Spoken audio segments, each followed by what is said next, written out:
What do Nordstrom, Whole Foods, H&M, Abercrombie Fitch, Gap, and Crate & Barrel have in common? Care to guess? They all have left or are leaving San Francisco. Are we in the lowest of the low right now for the San Francisco Bay Area? Wow. Yes, we are. You didn't even stutter. No, I can't think of any period in the city's history when it has been this low. Well, that's a good point, because that city that you're remembering from that song by Journey is as gone as Tony Bennett's "I Left My Heart in San Francisco" or Scott McKenzie's if you're going to San Francisco. That city doesn't exist. San Franciscans have always had a rivalry with New York that New Yorkers are completely unaware of. Began to talk about San Francisco surpassing New York and becoming the new Rome of the Pacific, because they imagined that the entire Pacific, not just California in the West, would be tributary to San Francisco, especially once they got Hawaii and can start exploiting that for sugar and pineapples. And an ever-expanding band. I was going to have a chapter on the forests, because the forests all over California were sacrificed to build San Francisco. Really, its ruling class was Republican. San Francisco's ruling class was Republican? Absolutely. I would say, however, that the original sin was the closing of the state mental institutions it's 1967 to 72, when Governor Reagan began closing the state mental institutions. One last thing. Yeah. Those families had an investment in the city, but they had a sense of place. This was their city. Yeah. And they did a lot to build it up.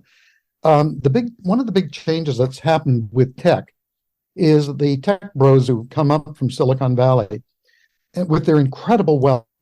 They don't have an investment in the place. They can live anywhere. They also they're very ahistorical, which is why I'm so glad you're doing this show. So what's happened is that the poor concentrate in United Nations Plaza. You see open air drug dealing, shooting, defecating, just incredible disorder.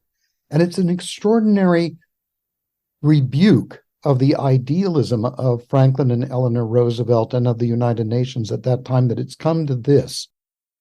Did you know that after the United Nations was founded in San Francisco in 1945, San Franciscans believed that their city would become the headquarters of the UN, that it would be the Geneva of the Pacific. But thanks to the influence of the Rockefellers, the UN was instead established in New York City. When I lived in San Francisco back in the 1990s, people used to joke and call San Francisco's UN Plaza UN Plaza. It was funny then, but it's not funny now. Now that San Francisco is suffering.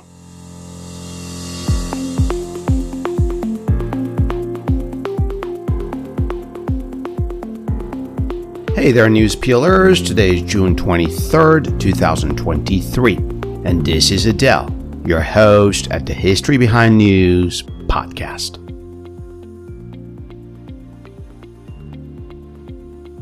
Aren't you tired of the repetitive news on TV and social media? They just go over the same dramatized developments all day long. Do you ever wonder what happened before our news? I mean, how did we get here? They say if you don't know your history, you're bound to repeat it. So while others cover the news, I uncover its history. I call this peeling the history behind news, which we accomplish in weekly conversations with distinguished scholars who delve deep into history to give us their fascinating perspectives from our past. I'm committed to making in-depth history that are researched and written by scholars, enjoyable and accessible to everyone. So grab a cup of coffee or your favorite drink, or both, and let's get into it.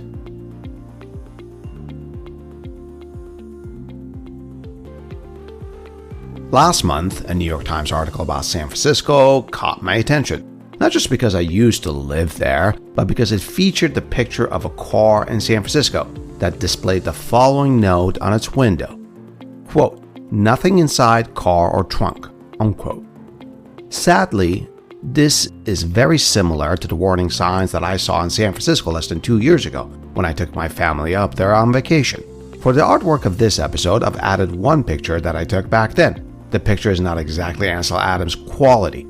but it conveys what I'm trying to tell you here. The warning reads as such: safety alert, discourage smash and grab. Then it details how one should secure the vehicle, keep items out of sight, and take electronics out of the car, etc. Let's get back to Nordstrom and Whole Foods. I guess more than Whole Foods, Nordstrom's closure really shocked me because it was a landmark, because we used to go visit. I know families that used to get dressed up and go to San Francisco to visit Nordstrom, spending the day there and the shops and restaurants around there. It was a big deal, and now it's gone. But it's more than just retail stores, way more. As my guest Dr. Brechin tells it, 1/3 of all offices in downtown San Francisco are now vacant. Back in April, the Wall Street Journal ran an article with the following ominous headline, quote, "Fire sale, $300 million San Francisco office tower, mostly empty, open to offers," unquote. And according to the Wall Street Journal, the case of San Francisco has been one of the slowest returns to in-person work in the country. So, how does a city that is home to some of the richest Americans, literally billions being made by tech startups, fall so much? Dr. Brechin points out 3 issues about San Francisco. The first one is conspicuous for everyone to see, and that is poverty. The second one is lack of civic leadership, which, although less visible, is certainly palpable. And the third is that San Francisco is the favorite punching bag of the far right, so its problems are often blasted on national media. But as he will explain, San Francisco's problems are not unique. Rather, they are a microcosm of our country. Dr. Brechin is an historical geographer and author whose chief interests are the state of California, the environmental impact of cities upon their hinterlands, and the invisible landscape of New Deal public works. He's currently a visiting scholar in the UC Berkeley Department of Geography and founder and project scholar of the Living New Deal.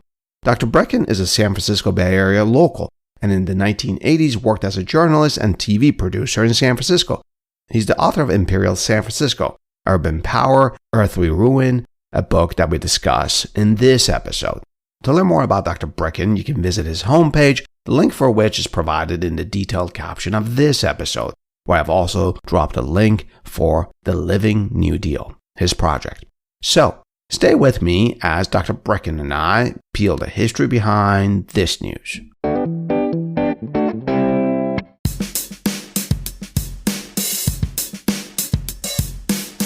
Dr. Brechin, it's a pleasure to have you on our program. Thank you for taking the time for this conversation with me. Well, thank you. I want us to go back in time to San Francisco's beginning. Why did San Francisco become California's big city during the 19th century? I don't know. Why not Monterey or Eureka or, let's say, Los Angeles? Oh, it's not just California's big city. It's the biggest city in the West. Wow, the biggest city in the... Okay, wow. Absolutely. And it's because of its natural advantage. You know, the only other city that can really compare with it, I think, is New York City or maybe New Orleans. They have natural advantages. And San Francisco has the advantage of what was then a 700 square mile bay, which is constricted by its entry, which is the mile-wide Golden Gate, and that opens up via rivers into the Great Central Valley and the Sierra Nevada. So it's an absolutely natural place to put a great city with the ocean on one side and water transportation into an incredibly rich hinterland in the center. As I say, the only other city I can think of really is New York City, with its access to upstate New York and ultimately to the Midwest via the Erie Canal, because of the Hudson River. Yeah, that's a big comparison. San Franciscans have always had a rivalry with New York that New Yorkers are completely unaware of. You know, but it's kind of valid because their physical positions and their access to a hinterland are so similar. So let's fast forward a little bit. Yeah. Mm-hmm. Let's say it's now 1920. right? We talked about the 19th century. Now it's 1920, past World War One. At this point, what city in the U.S. would San Francisco compare to? Well, that's an interesting date because by 1920, San Francisco has fallen out of the top 10. Prior to that, that's a big drop. Okay. Yeah, prior to that, in the late 19th century, it was comparable to some of the larger cities in the Midwest and in the East, not to New York City or Philadelphia. It's way behind that, but it's in the top 10. And by 1920, it's falling behind. And I think that's largely because of the catastrophe of 1906, the earthquake and fire, and then also, and the graft trials that came after that that blackened its eye. But it's also because at that point, Los Angeles is starting to leap ahead of San Francisco as the leading city on the West Coast, largely based on the fact that LA is floating on a sea of hydrocarbons. There's a tremendous pool of oil underneath it, but also because of the climate and improved transportation that were drawing millions of people to Southern California at that time. So it leaps ahead as San Francisco starts falling behind. For the record, I live in Southern California now, and I miss the climate in Northern California. I miss the fog. So, but I guess, you know, what you said proves the point because I now live in Southern California. Culturally speaking, again, going back to 1920, what city would San Francisco compare to? We talked about size and, you know, economics, and culturally speaking, was there anything special about San Francisco in the 19th century or the early 20th century? Well, it would compare with Chicago, which dominates. What time period are you speaking about? Well, in the mid 20th century, early 20th century, mid 20th century, because so much money had been made. A lot of it had been plowed into the cultural institutions of San Francisco. It's interesting that San Francisco has always been a theater and performing arts town. Yeah. That, with the exception of photography, in which it's always been in the forefront, it hasn't really been a literary or an arts town, which is not to downplay the people who were here that did that. But as far as a world-class city, it's performing arts and photography. As far as literary, wasn't Steinbeck from the area? Not the city itself. Steinbeck is from Monterey, Salinas Valley. Yeah. Not the city itself. Mark Twain, of course, was here. Exactly. The gold and silver rush. Throughout the 19th century and early 20th century, was San Francisco's geographical constraint an issue? It's on a peninsula. You can't expand. It's not like Los Angeles where you can just sprawl on and on, right? Yeah, that has always been a problem. And it has resulted in something that is unique in the West. That is, it's the only Western city that has row houses. And that's because the constriction, surrounded on three sides by water, means that it can't grow except up. And so it's been hampered in its growth. It tried to fill in the bay to create more land, but it was only partially successful there. It's interesting, it almost immediately wiped out its very reason for being, which was Yerba Buena Cove, which is where the ships came in, and they're underneath the financial district now. But that means that... Oh, wow, that's why it's called the Yerba Buena Gardens now. Oh, I see. Yeah. Mm-hmm. Well, Yerba Buena was the name of the original name of the Mexican pueblo that San Francisco supplanted. So what happens is, when San Francisco suddenly appears with the gold rush, it appears in a location which is, well, in a state, in a region, which was an unplundered treasure chest. And it immediately set about plundering that in order to build itself. For example, the extraordinary old-growth redwood trees, which at that time were around San Francisco Bay. Now there's only a tiny fraction left. The largest and oldest of them were probably in the Oakland Hills, right across San Francisco Bay from San Francisco. And they were gone by 1855. We have no visual record of them. Oh, We only wow. have the record of their stumps. So they were fed into the maw of San Francisco. And then they began plundering the fish, the whales, of course, the gold, mercury, which was down near San Jose. But all of that cash and credit was centered in San Francisco. And the people who became lastingly rich were those not who made money in the gold rush, but who got in on the ground floor and got the land and converted it into real estate. They became lastingly, dynastically rich. Some of those families are still around, living in Pacific Heights and on Nob Hill, the most desirable places in San Francisco. Yeah, I love Pacific Heights. I want to speak with you about those families specifically, and I have a question lined up to do that. But before I go there, you mentioned performing arts, and I want to go on a tangent from that and ask you this: how did San Francisco become known as a liberal city? What are the roots of that? Is it because it's a port of entry, or what? Well, I think that has a lot to do with it. That it is a port city, like Hamburg, for example, Venice, and port cities generally are places where anything goes. You've got a lot of horny single men, and so services are provided for them. Yeah, and they like to get to know each other as well too. So it's that, and then it was right from the beginning, because it also, and this has been largely forgotten, it was a manufacturing town. It isn't anymore, but it was in the 19th century. Ironworks, for example. And so it was a strong union town.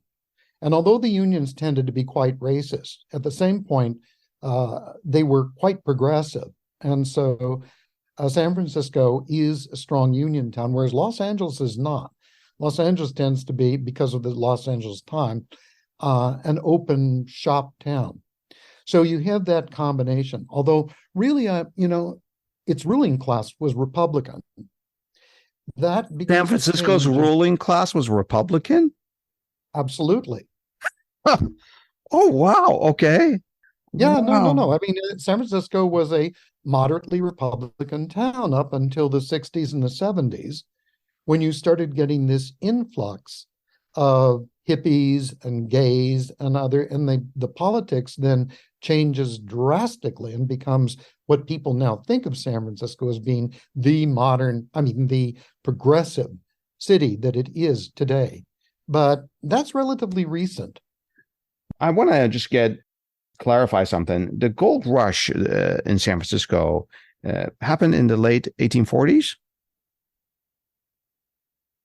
The would-be discovery of gold is 1848. Okay. Marshall's discovery. Actually, the United States already knew there was gold and much else in California at least 6 years before that. It's probably why the Mexican-American War was fought, in order to acquire California and much else besides. But yes, there was the discovery of gold was announced in late 1848, and the gold rush followed in the following years. Tens of thousands of people, mostly men, poured into California in order to get the gold. In the process, they raised the value of the land on the tip of that peninsula, the Golden Gate, that became San Francisco. And the gold itself was not in San Francisco. San Francisco became like the site for servicing the gold that was in the Sierras. Am I recounting this story correctly? Yes, the Sierra Nevada is a mountain range about 400 miles long, that is about 150 miles to the east of San Francisco, but it's reachable by the rivers from San Francisco that extend into the Central Valley. From there, they could get off the riverboats and go up into the Sierra looking for gold. And they were looking for placer gold. That was gold that was in the streams. There was a lot of it, but there were also so many men rooting for it like hogs, as one of the observers said, that by 1855, it looked like it was running out. And that's when San Francisco has its first crash. Oh, wow. Because it looked like the gold was running out. It wasn't.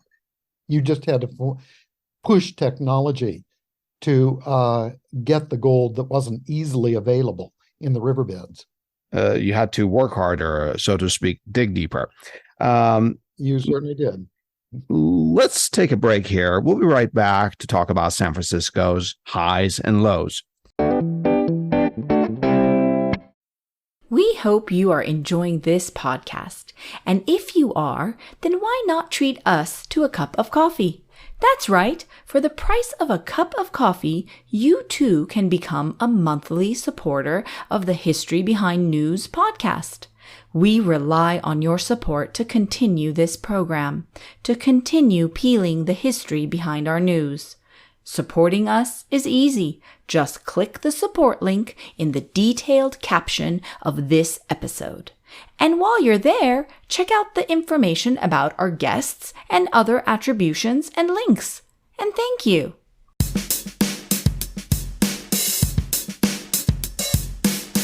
Dr. Brechin, I want to talk to you about San Francisco's highs and lows.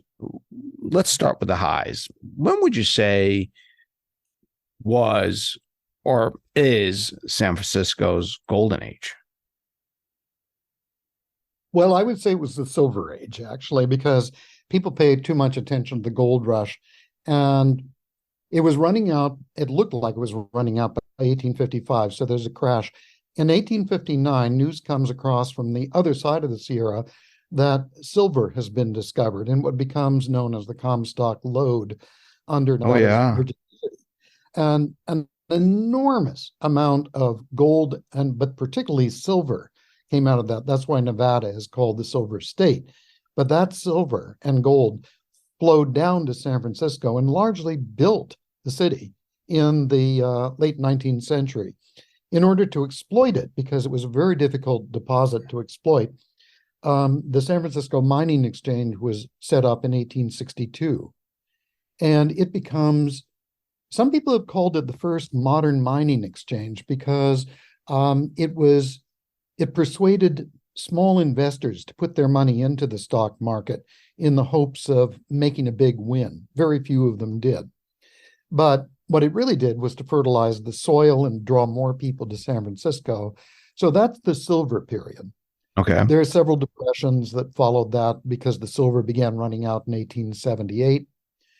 The Spanish-American and Philippine-American War in 1898 and the acquisition of Hawaii in 1898 was very good for San Francisco. In what sense? Well, because the military comes to the Bay. It had already been there. The military has always been important to the Bay Area. And it really stimulated business. And then the business leaders began to talk about San Francisco surpassing New York and becoming the new Rome of the Pacific, because they imagined that the entire Pacific, not just California and the West, would be tributary to San Francisco, especially once they got Hawaii and can start exploiting that for sugar and pineapples. Wow, well, so that is fascinating. So we're talking about 1898 or like 1900, right? That is really important for San Francisco. And they're thinking that San Francisco is going to be the new Rome of the Pacific. Oh, yes. Wow, yes. talk about ambitions and aspirations. Okay. You find belligerent monuments, bronze monuments in San Francisco celebrating the conquest of the Philippines and various other things as well, too. So that must be a high point of the city, right? Well, I mean, it's a high point for the city's economy. Yeah. And then you have the earthquake and fire of 1906, in which about half of San Francisco, and that being the most important part, is simply wiped out in 3 days. And so that holds San Francisco back. In 1912, in anticipation of the great 1915 World's Fair, which was another high point, San Francisco looks to New York and tries to adopt a similar borough system by incorporating Oakland, Berkeley, and possibly more into greater San Francisco. That's put to a state vote, and it's voted down in 1912 because of the opposition of Berkeley and Oakland. And that was the great missed opportunity. because had that For passed, San Francisco or for Oakland and Berkeley? that was the missed opportunity for San Francisco Yeah. and the Bay Area, I'd say, Yeah. because if that had passed, San Francisco would have a coordinated planning and transportation system like New York City does. Yeah. And Yeah. it doesn't. It's It doesn't. No. balkanized. Yeah. No, not at all. The World's Fair in 1915 was a very high point, but really important was the mayoralty of James Rolfe, Sonny Jim Rolfe. Every great city, I think, has a great mayor, and Rolfe was it. He was mayor from 1912 to 1932 when he became governor of California. Rolfe was an inspirational character, great orator. People loved him. He brought the city together. And so much of what's wonderful about San Francisco was built under Mayor Rolfe's mayoralty. Of course, it's just before the Great Depression as well, too. And then you had this great architect, Timothy Pfluger, who I think was a real civic imaginary, who has been largely forgotten, but left us some of our finest buildings of the time. If I may just interrupt you for a moment, please, Dr. Sure. Brechin. I know about James Rolfe. What I'm wondering is, why is it that we don't have any big boulevards, streets named after him in San Francisco? Correct me if I'm wrong. I just don't recall. Right? Do we? You're absolutely right.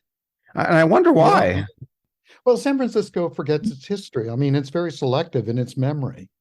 And so there should be a monument. Well, no, I'm wrong. The San Francisco City Hall, which is absolutely magnificent. It really is. By comparison with its models in France, is the James Rolfe City Hall. That's its formal name. Oh, I did not know that. Yes.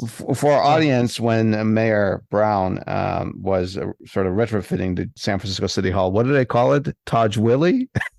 That's right. Yes, I'd forgotten that. That was what, 1990s. My cousin actually got married in the City Hall. Just beautiful, magnificent. So, okay, that's the reference. So that's the reference to Rolfe. Okay, I get it. Yes. So that would mean. You know, Adele, I'm also the other person who has been largely forgotten is the architect Timothy Pfluger, who, as I said, was an urban visionary. Yeah. And I'm trying to get a memorial to Timothy Pfluger now because most San Franciscans have never heard of him. I had not heard of him either until today, as I'm speaking with you. Going forward in San Francisco's history, what is another high point?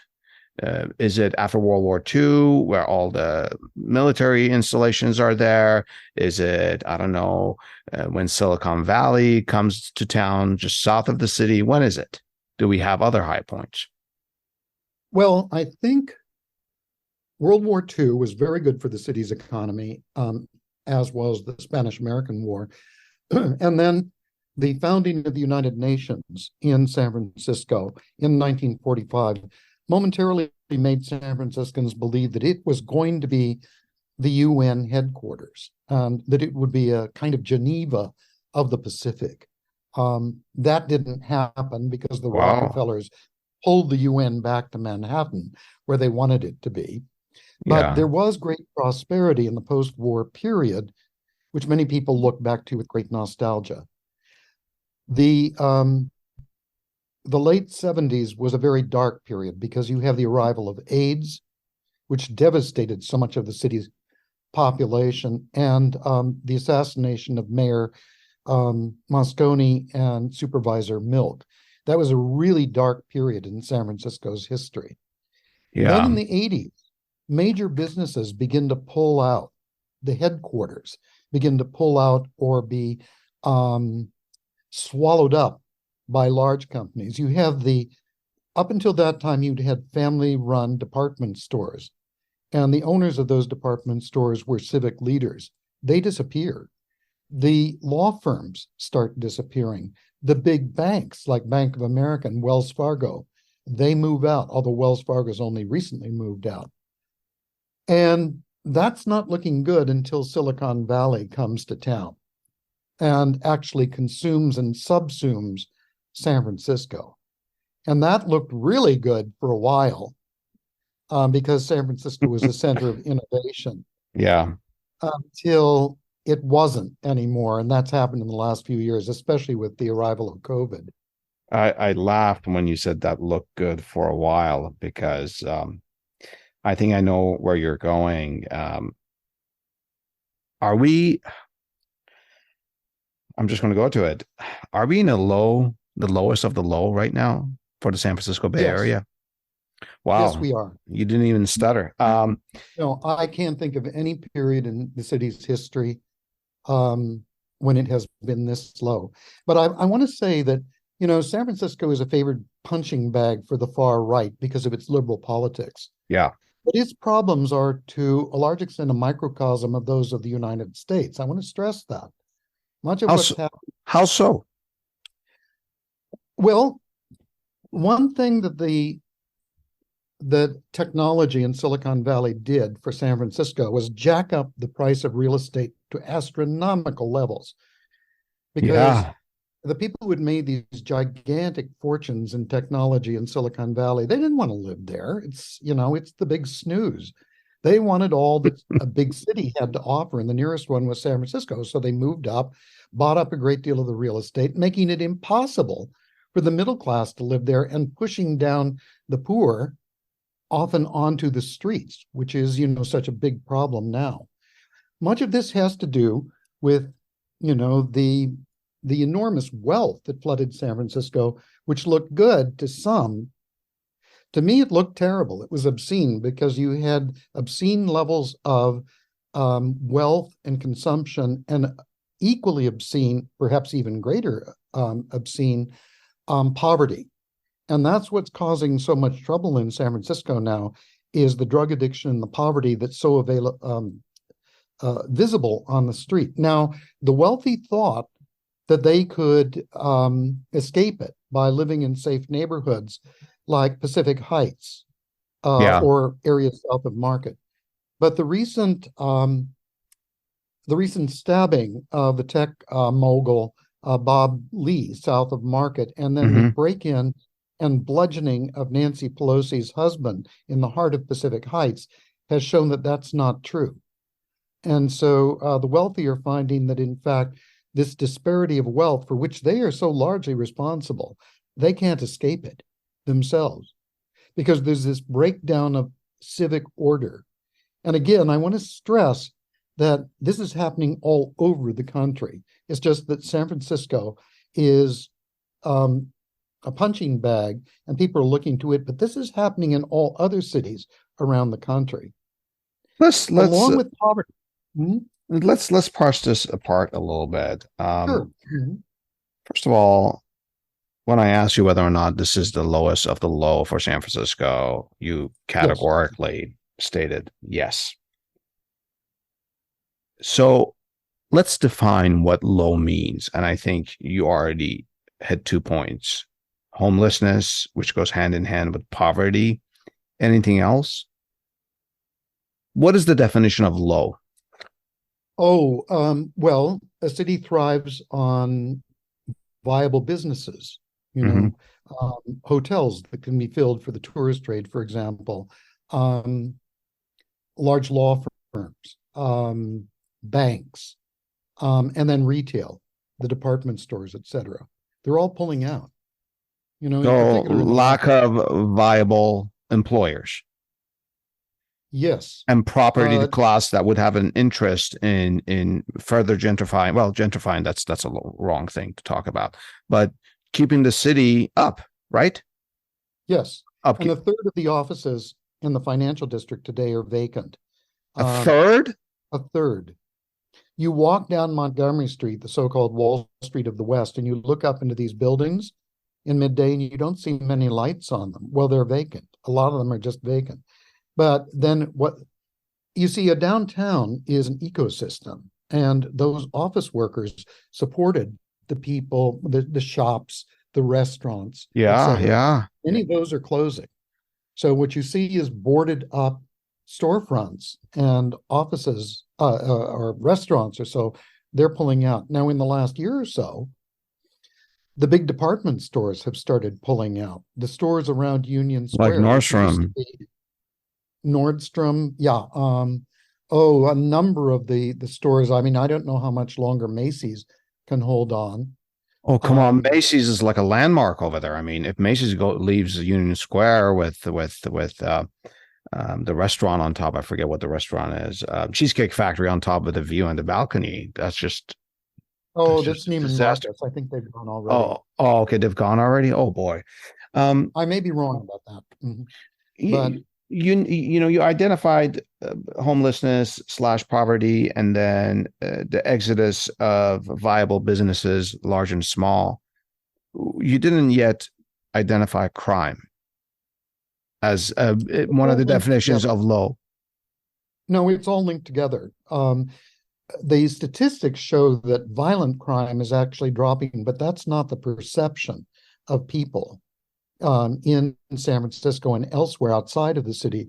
The perception is that civic order is breaking down, largely because of the visibility of homelessness, mental illness, and drug addiction, people defecating on the streets, etc. Oh boy. Disorder on the public transit. And that's the public perception. And that's hastening the evacuation of both businesses and people from the city, because cities rely upon civility to be viable. That means people must feel secure, they must feel safe. And if they don't, then businesses and people leave those cities. And that's what's happening to San Francisco. It's happening to other cities as well, too. It's just that it's most pronounced in San Francisco now. We're going on a tangent here, but I have to ask this question. I grew up in the San Francisco Bay Area, lived in San Francisco, and I've been to many other cities. Why is homelessness so connected with San Francisco? I've spent so much time in New York City, particularly Manhattan, Los Angeles, Boston, but homelessness in San Francisco has always sort of been etched in my mind, stuck with me. UN Plaza used to be called, when I was a younger man living in San Francisco, Urin Plaza. Even this is back in the 90s, not even now. So why is homelessness so connected with San Francisco?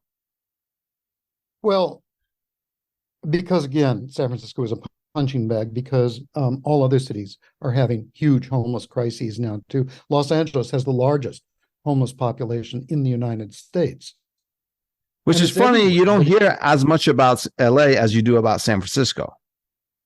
Well, you just go downtown to LA, which most people don't do, let alone towards the river, and you're going to see thousands of homeless tents, and then it's all over. I've seen it in the Arroyo Seco. I mean, anywhere where there's vacant land, you're going to see homeless.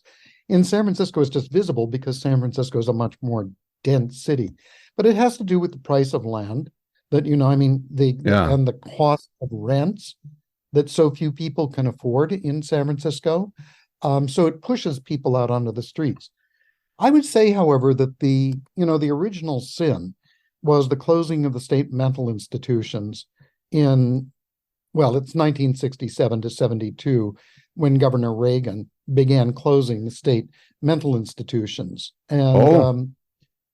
And then you have the Supreme Court outlawing vagrancy laws in 1972. And so we're seeing the result of that now. But because we have so much untreated mental illness. And if you're not crazy when you move out onto the streets, you're going to be crazy pretty soon. Yeah. It will make you crazy. And so you have all these problems, but I think, again, it has so much to do with the disparity of wealth between the very wealthy who are hoovering the available money up and leaving so many people impoverished. And where do they go? They go onto the streets, and they go to drugs. I noticed you said, disparity of wealth, and you hoisted much of the blame on the wealthy, but I didn't hear you say anything about San Francisco's city government, the mayors and council members and what have you. The job of the wealthy is to make money. When I had a startup, my job was to make money and make investors rich. I mean, that was my dream. Yes. Their job is not to take care of the poor. I mean, if they do, that's a great thing. And they should, by the way. I'm not saying they should abdicate that responsibility once they've made money. But why not talk about the mayor and the city council and all of that? You think they're to blame too? Well, I think that they share a good deal of the blame too. I mean, and although I'm not sure it's so much their fault. I mean, I just don't see civic leadership today. Even with Mayor Breed, I don't see a charismatic figure like Mayor Rolfe, or nationally like Franklin Roosevelt. These people don't really exist anymore. And you've got a very liberal board of supervisors, and they're facing a crisis of this very visible homelessness and disorder on the street, which is driving people and businesses out. They're trying to do the right thing by providing social services, but that only seems to attract more homeless to San Francisco, because other cities like Phoenix, for example, Las Vegas or others, they're not providing social services. So they're pushing the homeless out, and they will come to a place with a more equitable climate and which provides at least some homeless services. It's costing the city an enormous amount of money. Yeah, I remember it was in the late 80s or 90s that San Francisco sued Seattle because Seattle was buying bus tickets for its homeless to come to San Francisco. So it sort of resonates with what you're saying. You mentioned FDR, and I want to read something that you emailed me before this podcast conversation. You lamented to me about, quote, civic imagination embodied in architect Timothy Floger and the founding of the UN, which is now largely forgotten. The horror of UN Plaza is a stark refutation of everything that the Roosevelts hoped that the organization might achieve. That civic imagination seems to have moved south to where you are. You mean me, living in Southern California. And then you added in your note to me, Dr. Brechin, I'd like to discuss this with you. So let's discuss it. What did you mean by this email that you sent, the Roosevelts and the civic imagination? Well, the United Nations Plaza is named for the creation of the United Nations in San Francisco in 1945. Another event that was, at the time, called by some the most important meeting in world history. It has now been almost entirely forgotten in San Francisco, except for UN Plaza. UN Plaza is a so-called public space about 2 blocks away from San Francisco City Hall, facing on Market Street, the main thoroughfare of the city. In the 1960s, a great landscape architect named Larry Halprin designed that as a memorial to the United Nations. It's filled with monuments and inscriptions, which are incredibly idealistic about where we might go if we honored Franklin Roosevelt's New Deal for everyone, for everybody in the world.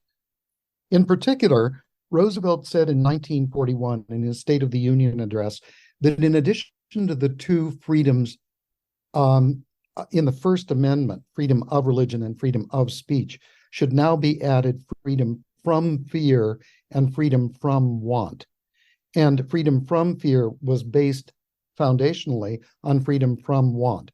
We had to wipe out poverty because so many of the other pathologies that we're not dealing with now or making worse are rooted in poverty. We've forgotten that. So what's happened is that the poor concentrate in United Nations Plaza. You see open air drug dealing, shooting, defecating, just incredible disorder. And it's an extraordinary rebuke of the idealism of Franklin and Eleanor Roosevelt and of the United Nations at that time, that it's come to this. It's a refutation of the future we might have had, but have forgotten that we took the wrong turn, and so are now living in this dystopia, which is so evident on the streets of San Francisco and so many other American cities, and in the mass shootings that we have now come to take for granted as part of American life. I lived in front of the UN Plaza for almost 4 years, and from my window, I could look inside the courtyard of the UN building. Yes. The new library is there. I Is see. that it's Perhaps like that's what we were referring to. Yeah. Yeah. yeah. Well, I mean, public libraries have become they've become victims of this change in American society, and you can see it in San Francisco's main library, which was designed as a kind of palace in the 1960s, but they've become de facto homeless shelters Oh with all the boy. problems. They need You mean they sleep social inside the library? Yes, they wait at the door for it to open because it's a warm or air-conditioned space. So they become homeless shelters, and they are filled with mental illness and drug addiction and all kinds of problems that go with that. So that means that that public space is no longer a public space because it discourages people from going and using the public library. That's a shame. We'll be back after a short break to talk about Imperial San Francisco. Hey there, news peelers. We're working on a brand new website with many super duper features, including videos of our guests and compilations of our episodes into series, with related blogs that are updated weekly, like series on U.S. politics, economy, health policies, environment, women's rights, and also series on many other countries, like Russia, Ukraine, China, and Brazil, and the British monarchy, and also a series on revolutions and protests, like those in Iran, Israel, and France. The rollout of our website will happen gradually in the next few weeks, so be sure to check it out at historybehindnews.com. And if that's too hard to remember, just go to hbnpodcast.com. That's hbnpodcast.com. See you guys there.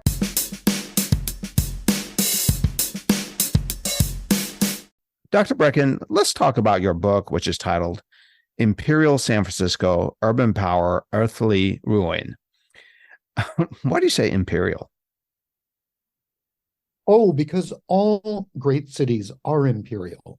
They rely on an ever-expanding hinterland to feed them and to continue their growth. And so I'm using San Francisco as an example of the way I think all great cities operate. The idea came to me when I was able to spend the winter in Venice. Venice is the most beautiful and ingenious city humans have ever created. But I came to realize in the time that I spent there that it became that way by raping and looting much of the Eastern Mediterranean in order to build itself. And the same applies to San Francisco and especially to New York City. I was actually going to write a sequel called Imperial Manhattan, because the East Coast press ignored my book because they thought that it was just about a pretty city way out there west of the Hudson. So I wanted to show how it operates in New York City as well, too. It could be applied to London, to Paris, to many other cities. And why do you say earthly ruin? Because cities use remote control technology, and that includes the military, to feed themselves, or rather to feed the people who own and run them, because this is all about the elites who actually call the shots and who control the mass media. The core of the book is called The Thought Shapers, about the people who shape our thought, but without our knowledge, and certainly without our consent. We can come back to that. But so they use remote control to draw in and steal from the hinterland, which I use the Italian word contado. The first thing that they need is water. And San Francisco really needed it because it's built on sand dunes. There's almost no creeks and it's surrounded by salt water. Yeah. So the second chapter is about how it builds its aqueducts into the country, just like Rome did, so that it could grow further. The second need, and probably as important, is energy. So you need lots of energy feeding into the city to keep it growing.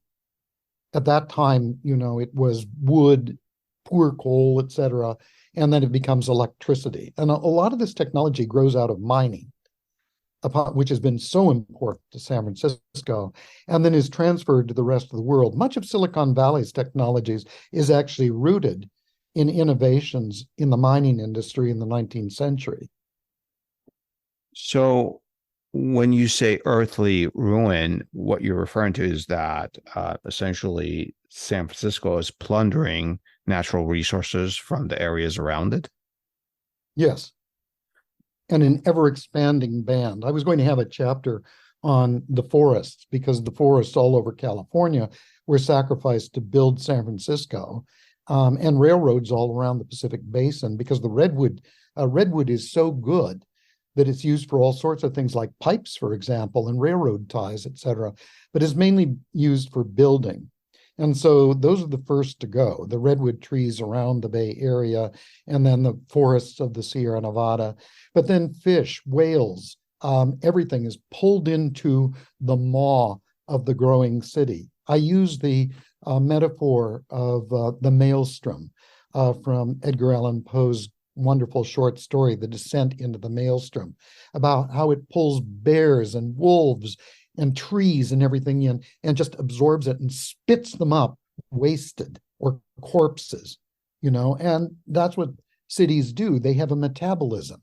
They pull things in and then they create immense amounts of waste.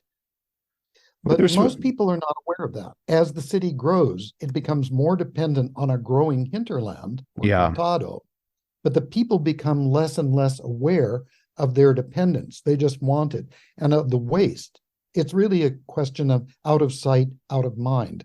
So what my book tries to do is put it in sight and in mind to show what the environmental consequences of growing cities are. Cities today are growing both horizontally and vertically, infinitely, but nobody asks, how large should they be? They will continue growing until they can't any longer, and climate change and diminishing resources is about to put an end to urban growth. In the minute we have left here, you and I had talked about, prior to this podcast, San Francisco's prime families, and you mentioned this in a prior segment, and this segment you talked about thought shapers. Could you talk about that for a minute? What are the powerful families of San Francisco that I guess are still relevant to this day? Well, the powerful families of San Francisco are not evident today. In the past, they were the Spreckels family, whose fortune was based on Hawaiian sugar, the Hearst family, and the DeYoungs. And then there was another couple of brothers called the Scotts, who were connected with the military. And most people have never heard of them.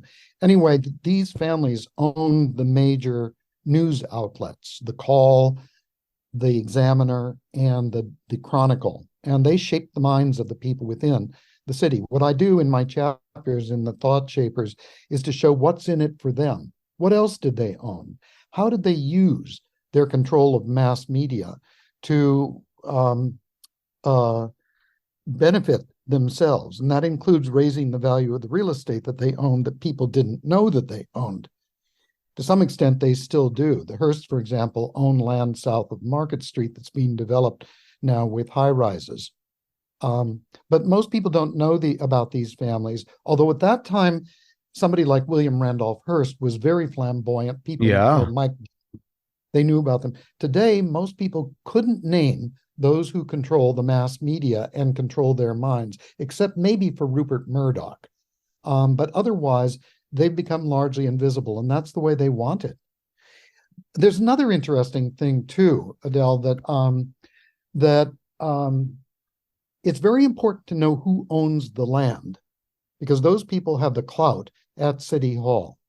And back about 120 years ago, you could just get what was called a block book, and it would show all the proper names of the people who own the land in San Francisco. Today, if you can get a map that shows land ownership, and that's very difficult, you won't be able to tell because they're all hidden by corporate veils, LLCs and REITs and such. And so you can't tell who owns the land. So the land is being speculated on, but you don't know who it's being. But as I say, the people who own the land pick up the phone down at City Hall when they call. Interesting. That's really interesting. So you don't know who's holding the levers of power. One last thing. Yeah. Those families had an investment in the city. I mean, I'm a harsh critic of them in the book, but they had a sense of place. This was their city, Yeah. and they did a lot to build it up. One of the big changes that's happened with tech is the tech bros who come up from Silicon Valley and with their incredible wealth. They don't have an investment in the place. They can live anywhere. That's what their technology is designed to do. They can be anywhere. And so they don't really. You mean they don't have a sense of belonging and pride in San Francisco? Is that what you mean? That's right, because they can be anywhere. They also they're very ahistorical, which is why I'm so glad you're doing this show, because they really don't think that history is important. They're building or winning the future, So San Francisco can't have a proper city museum like any world-class city does. It can't afford to support its art institute. It can't afford to support its city college. But in particular, it seems to have become very ahistorical. And I think that has a lot to do with the problems we're facing, that there is no longer this commitment to place that these old aristocratic families once had. That's taking remote work a step further to sort of remote connectedness, right? Lack of connectedness. I'll just end with this, to confirm what you were saying. The old rich prime families in San Francisco had a sense of belonging. For example, if you look at Legion of Honor, which is over, I guess, in the Lincoln Park area, which we visited a couple of years ago with my family, that was built by the Spreckels family. That's right. Yeah. So there was that sense of belonging, and this is our city. Let's take a break here. Stay with me and Dr. Brechin as we get into the perspective. The History Behind News podcast is available on all your favorite podcast platforms.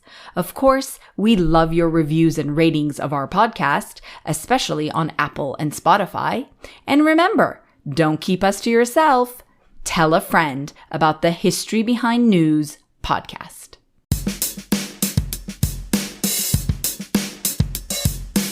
Dr. Brechin, I grew up to Journey's song Lights, and this is my favorite line and probably is most people's favorite line. Quote, "I want to get back to my city by the bay," unquote. San Francisco is special to me, even though I don't live there anymore. I lived there for 3.5 years. I grew up in the South Bay and ended up living for many years also on the peninsula. But as a younger man, a single man, I was up in San Francisco all the time, even though I didn't live there. So when I hear about San Francisco's decay, I experience a profound sense of sadness. It's almost emotional. I'm not exaggerating experience for me, especially when I took my family there to visit a couple of years ago. All the crime and all the signs and the amplified presence of the police, especially in Union Square. So am I alone in this? Are San Franciscans aware, keenly aware, sadly aware that this is happening? Yes, they are. And it's not just San Franciscans, it's the people around San Francisco, the suburbs and all, who no longer feel that it's their city anymore, the kind of city that they remember, that they want to go to. Actually, if I may interrupt you, that's exactly the point. When we went to San Francisco, I didn't feel like this was my city. That's right. This is not the San Francisco I remember.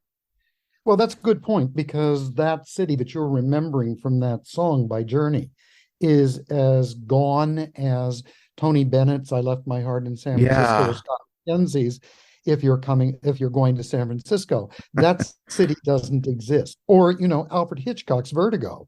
I mean, that's a wonderful movie to go to see that kind of city that those of us who are old enough remember, a city without high rises, with those unobstructed views. And it is a tragedy, but that's true of the United States this isn't the same country anymore that I grew up in. And San Francisco isn't the same city anymore. It's been changed drastically. And a lot of that is because of technology. But, you can say that about any any city, any time in history. You know, I'm sure Paris in 1660 was not the same Paris as in 1720, right? That's But true. in the Yeah. case of San Francisco, it's awful. Well, it is awful. But I will say that sometimes when I'm in the city, it comes back to me. You just see it out of the corner of your eye, Yeah. and it takes your breath away. The beauty of the setting, the quirkiness of the architecture and all, it Yeah. is fabulous. And it will continue to draw people in, particularly because of the fog. Oh, I The love the fog fog is there. unique. Well, the Yeah. fog is unique. It's such a spectacle. There's no other place in the world. And it's because of San Francisco's position by the Golden Gate. There's no other place in the world that has it. I never get tired of looking at it the way that the Golden Gate Bridge plays with it as the fog comes through. And that's why San Francisco is not going to totally collapse, because the fog gives it this unique, equable summer, fall weather. And as other cities, because of climate change, become uninhabitable, major cities like Phoenix, Las Vegas, and others in the East Coast cities, because of their humidity, people are going to be drawn to San Francisco, at least those who can afford to, because it has this unique climate, which is so wonderful and pleasant in the summer. Yeah, I love it. One of the best places to see the fog roll in, literally roll in, is if you look up UCSF Medical Center's location on Parnassus, not the new one by Mission Bay, but the one on Parnassus, Right. for our listeners, and go up to the hills over there. You could literally see the fog roll in over Golden Gate Park in the city, and it's just a magnificent sight. Just take It's a like a couple. glacier. Mhm. It really is. It really is. And there are many choice places still, like I told you about our vacation staying in Presidio. Yes. So I think it becomes awful for someone like me who has seen the glory of San Francisco, and now you see the change.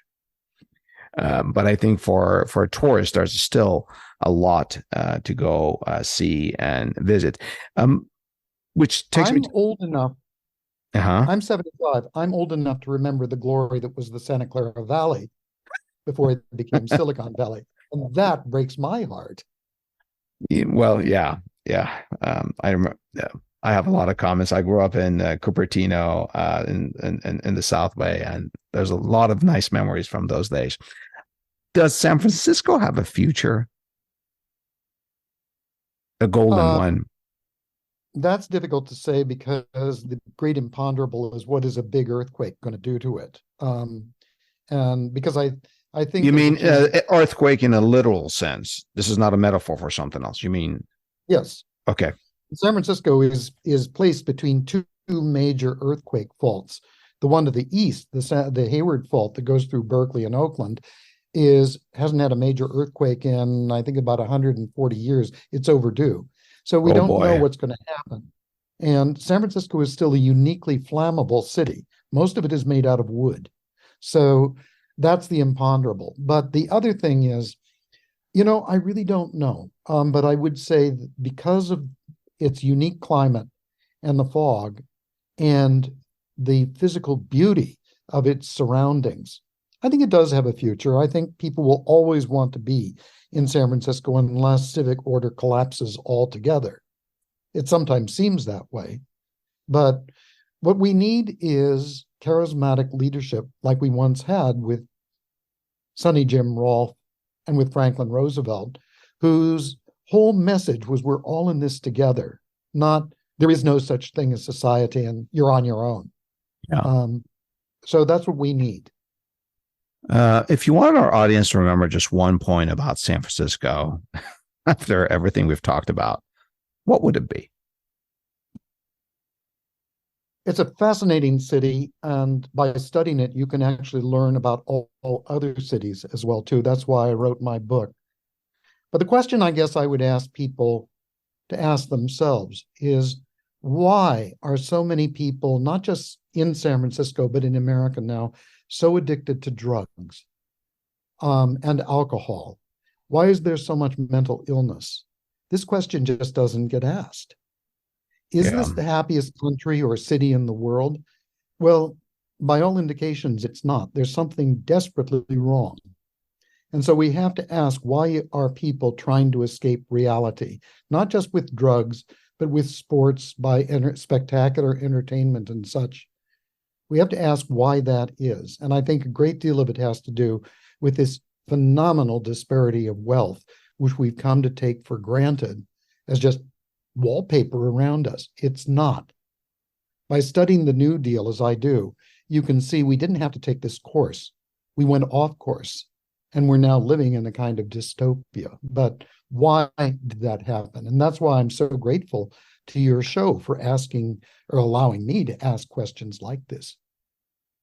That was wonderful. Thank you, Dr. Brechin, for educating me and our listeners. And to our listeners, if you know of any history that could provide more perspective from the past on this subject, please share it with us and tell us what's your perspective. Thank you so much, Dr. Brechin. You're welcome.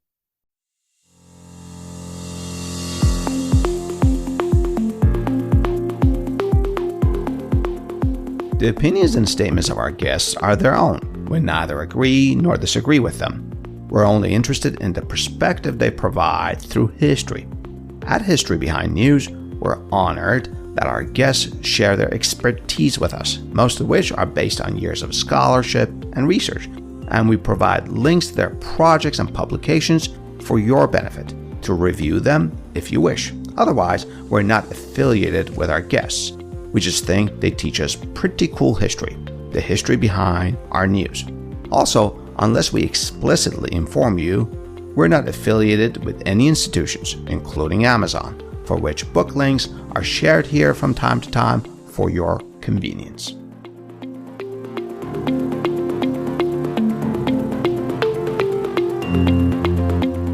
Finally, as a reminder, we don't do news here at History Behind News. We peel the news for the history behind it. And our mission is not to provide a complete account and analysis of the past, rather is to highlight some issues and incidents in our history that may poke and prod your discerning minds into seeking some perspective for our news.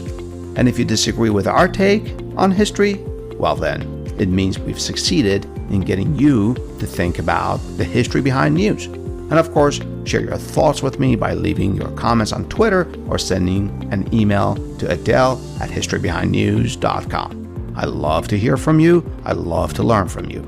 Until next time, this is Adele with History Behind News, a history podcast for our news.